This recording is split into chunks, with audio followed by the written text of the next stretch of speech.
నమస్తే అందరికీ. నేను మీ రాజమణి. ఈరోజు జీడిమెట్ల పరిధిలో, తెలంగాణలోని జీడిమెట్ల పరిధిలో కన్న కూతురు చేతిలో హతమైన అంజలి కేసులో మరిన్ని ఆసక్తికరమైన విషయాలతో ముందుకు రావడం జరిగింది. ఇంట్రాగేషన్ లో అంజలి కూతురు తేజస్వి ఏమని చెప్తుందంటే, మా అమ్మ నన్ను కొట్టేది, తిట్టేది, అందుకే మా అమ్మని చంపేద్దాము, మా అమ్మ లేకపోతే నేను సుఖంగా ఉంటాను, మా అమ్మ నన్ను చాలా హింసించింది, మా అమ్మ మంచిది కాదు, మా నాన్న చావుకి మా అమ్మ కారణము, అది ఇది చెప్పుకుంటూ తన తల్లిని చంపడానికి ఇవి రీజన్స్ అని చెప్తోంది. ఇది అబద్ధం. ఆ పిల్ల చిన్నప్పటి నుంచి క్రిమినల్ మైండ్ సెట్ ఉన్న అమ్మాయే.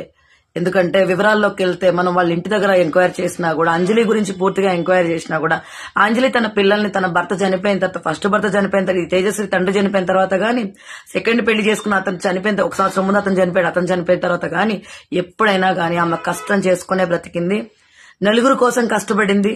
పిల్లలిద్దరిని చాలా బాగా చూసుకుందనే మీకు అక్కడ అర్థమవుతుంది. అక్కడ చూసుకుంటే పిల్లల గురించి తను ఎంత కష్టపడింది, ఎవరి దగ్గరైనా తన పిల్లల గురించి ఎంత బాగా చెప్పుకుంది అనేది మనకి అక్కడికి వెళ్లి మనం విచారిస్తే మనకి చాలా మంది మాటల్లో మనకు అర్థమవుతుంది. మా చెల్లినే బాగా చూసుకుందా, దాని మొహం అది చిన్నప్పటి నుంచి తల్లి దగ్గర ఉండడానికి ఇష్టపడలేదు. ఎందుకంటే అంజలి ఆ అమ్మాయిని క్రమశిక్షణలో పెట్టడానికి చాలా ప్రయత్నాలు చేసేది, ఆ పిల్లకి నచ్చేది కాదు. ఈ అంజలి వాళ్ళ తండ్రి కూడా విచ్చలవిడిగా అప్పులు చేసేసి, ఆ అప్పులు తీర్చలేక పిరికివాడయి సూసైడ్ చేసుకున్నాడు. ఈ అంజలిని, ఈ ఎవరైతే తల్లిని చంపిందే తేజస్వి మూర్ఖురాలు, ఈ క్రిమినల్, దీన్ని రోడ్డుకు వదిలేస్తే ఆ అమ్మాయి కష్టపడి ఆ అమ్మాయిని పెంచింది. అయినా కూడా ఎక్కువ వాళ్ళ నానమ్మ వాళ్ళ ఇంట్లో పెరిగిందంట. ఏమో వాళ్ళ నానమ్మ వాళ్ళకి పగుందేమో అంజలి మీద, ఈ పిల్లకి మొత్తం నూరు పోసినట్టున్నారు. మా కొడుకు చావుకి మీ అమ్మాయి కారణం. జనరల్ గా చాలా మంది అత్తగారు ఇళ్లలో ఒక పోయే కాలం ఉంటది కదా, ఏంటంటే కొడుకు ఏమి చేసుకుని పోయినా కూడా మా కొడలే కారణమని కొన్ని ఉంటాయి, దరిద్రాలు ఉంటాయి కొన్ని. అర్థమవుతుందా? సో అలాంటిది చేసి ఈ అమ్మాయికి మెదడులో చిన్నప్పటి నుంచి నూరు పోసారేమో. అండ్ ఈవిడ 7th క్లాస్ లోనే పిఎస్కెళ్ళి కంప్లైంట్ ఇచ్చేంత లెవెల్లో ఉందంట ఈ తేజస్వి మహాతల్లి. సో ఎప్పుడు కూడా తల్లి దగ్గర క్రమశిక్షణలో పెడుతున్న తల్లిని ఉండడానికి ఆ పిల్ల ఇష్టపడలే. తల్లి నిజంగా ఆ పిల్లని సరిగ్గా చూడకపోతే 7th క్లాస్ నుంచి ఈ తేజస్వి చేతిలో ఫోన్ ఎక్కడి నుంచి వచ్చింది. అండ్ చుట్టుపక్కల మనం ఎక్కడ విచారించినా కూడా ఆ పిల్ల మోడర్న్ డ్రెస్ లోనే తిరిగిందంట. తల్లి మంచిది కాకపోతే బిడ్డకి మోడర్న్ డ్రెస్లు వేసి తిప్పదు కదా. ఇంకా చుట్టుపక్కల వాళ్ళు ఎందుకు ఆడపిల్లకి ఆ డ్రెస్లు వేస్తున్నావు, ఇయ్యమాకు అని అంటే, నువ్వు తెలంగాణ ఉద్యమంలో పార్టిసిపేట్ చేస్తావు కదా, వేయకు కదా అంటే, ఏ వద్దు పిల్లలు ఇష్టపడుతున్నారని చెప్పి మాట్లాడి ఇంకా ఆ పిల్లనే బాగా చూసుకుందంట. తల్లి దగ్గర నటించింది తన పనులు చేసుకోవడానికి. చాటింగ్లు చేస్తుంటే, కాల్స్ మాట్లాడుతుంటే వద్దని చెప్పింది తల్లి. దాంట్లో తప్పేముంది? ఈ విషయం మీద అంజలి చాలా కష్టపడింది. స్కూల్కి వెళ్ళి కూడా చర్యలు తీసుకోమని తనకు తెలిసిన అన్నల ద్వారా కూడా, అన్న ఈ మొబైల్స్ ఏందో అన్న అని చెప్పి. అర్థమైందా?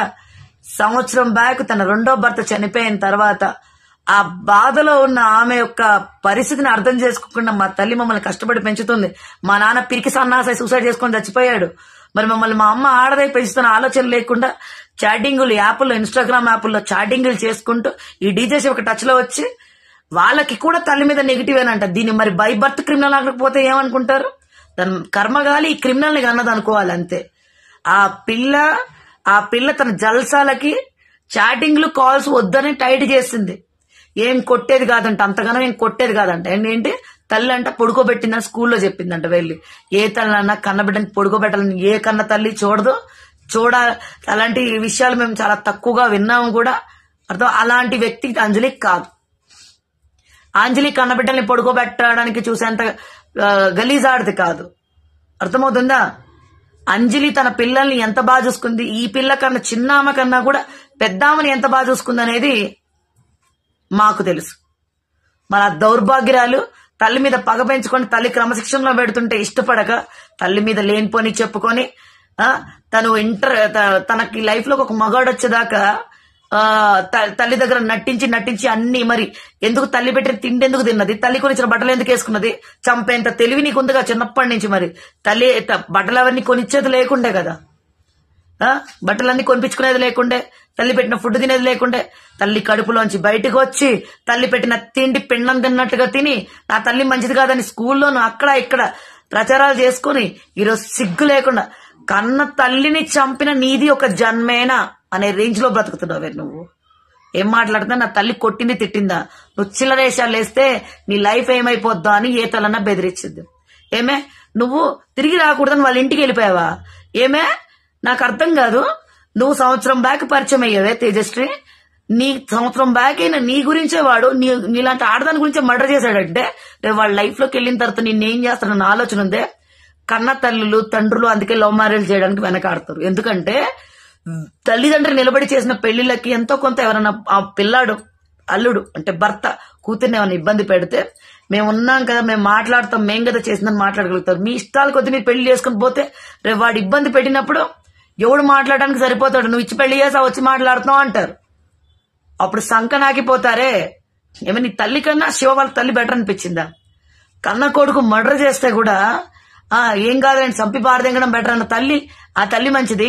చిన్న పిల్లవైన నువ్వు దారి తప్పుతున్నావు, నేను దారిలో పెట్టడానికి ట్రై చేసిన నీ తల్లి మంచిది కాదు, దాన్ని చంపేయాలి. ఎంత క్రిమినల్ వే నువ్వు. తల్లి ప్రాణం పోయేదాకా 6 గంటల నుంచి 8:30 దాకా జాప్యం చేసుకుంటూ అంబులెన్స్ కి కాల్ చేస్తా అంటే చెయ్యొద్దు అంటూ ఇదంతా ఒక క్రిమినల్ గా నువ్వు తల్లి కడుపు. నువ్వు క్రిమినల్ వే, నువ్వు కూతురువి కాదు. నువ్వు అనుకుంటున్నావు నేను ఒక కూతుర్ని, నన్ను మా అమ్మ కొట్టి తిట్టి నన్ను ఇబ్బంది పెట్టింది కాబట్టి నేను వేసేసాను, నువ్వు ఆదర్శం అనుకుంటున్నావే.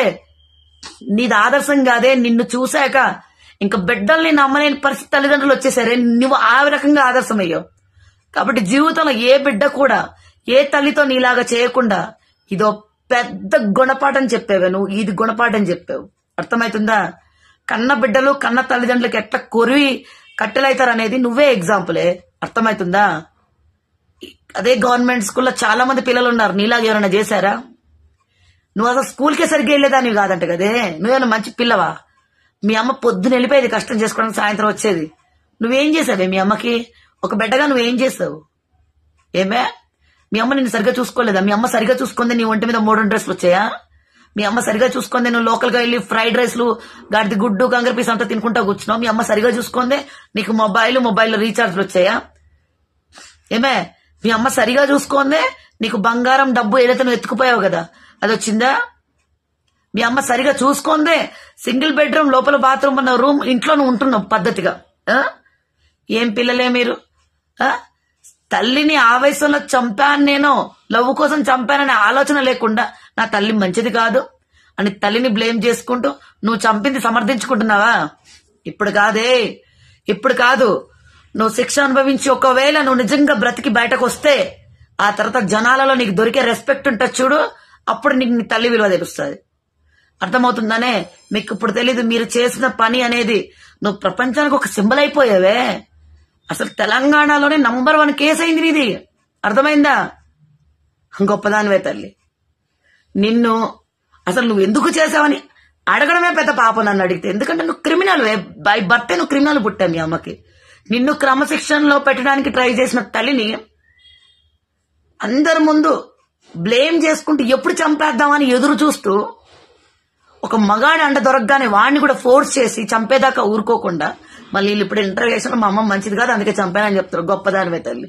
నీలాంటిది పుట్టడం కన్నా ఆడది గొడ్డు మూతలు అలా బ్రతకడం గ్రేట్. దానికి పాపం నిజంగా తెలియలే, దాని కడుపున ఒక క్రిమినల్ పుట్టింది, దాని ప్రాణం తీయడానికే నువ్వు పుట్టావని చెప్పేసి దానికి తెలియలే. తెలుసుంటే ఎప్పుడో నీకు ఎలా గుణపాఠం చెప్పాలో చెప్పుండేది. అసలు భూమి మీదకి తీసుకొచ్చేదో లేదో కూడా తెలిసేది కాదు.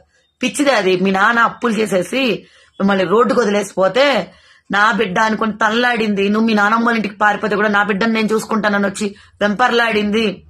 ఎక్కడ పెడితే నువ్వు మారి తన మీద ప్రేమ చూపించుకుంటా తన ప్రేమను అర్థం చేసుకుంటూ వెంపర్లాడింది చూడు, అది అంజలి చేసిన తప్పు. అంజలి చేసిన తప్పు అదే తప్పు. నిన్ను ఇంకో కూతురు అనుకొని, నిన్ను ఒక కూతురు అనుకొని, నా కూతురు అనుకొని నీకు ఒక మంచి జీవితాన్ని ఇవ్వడానికి ట్రై చేసిన చూడు, అది అంజలి చేసిన తప్పు. నువ్వు చేసే తప్పుల వల్ల నువ్వు ఫ్యూచర్ లో ఏం బాధలు పడతావో అని ఆలోచించి నిన్ను పదే క్రమశిక్షణలో పెట్టడానికి ట్రై చేసిన చూడు, అది అంజలి. అది ఎటు పోతే నాకేందని వదిలేసుంటే అది నిజంగా ఈ రోజు బాగుండేది. ఆ చిన్నపిల్లకి తల్లి ఉండుండేది. అసలు అన్యాయం జరిగింది దానికే, నీకు కాదు.